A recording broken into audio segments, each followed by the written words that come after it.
Hi guys, welcome to Richard Cabile YouTube channel, and today's video I will teach you how to turn on or off activity status on your TikTok account. And okay guys, but before we start, kindly subscribe to my YouTube channel by pressing the subscribe button and the bell to notify you if I have new videos. Okay guys, let's start.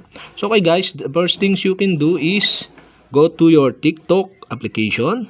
There are two ways to turn on or off the activity status. Okay, the first one is first here in your homepage, go to inbox, tap inbox below, and you can see on the top the inbox arrow down. You can tap this and the pop-up bar show. Okay, now you can see the switch button here. You can now turn on or off the activity status. If the activity status is on, show the followers you follow back that you're active now or recently active. You and the followers you follow back will see each other activity status only when both of you turn this on. And okay, we have successfully turned on. And to turn off again the activity status, just tap again the switch button.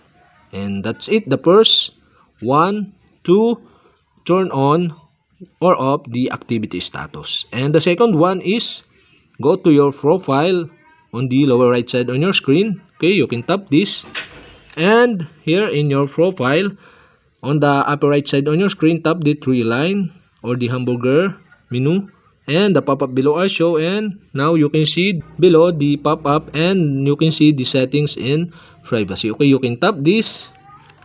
Here in settings and privacy, in account section, you can see the privacy. You can tap this, and here in discoverability, you can see the active status, and on the right side of this you can see the switch button, so you can turn on or off the activity status by switching on the switch button or off the button on the right side of this activity status. And that's it. Okay, we have successfully turned on or off the activity status in two ways on your TikTok account.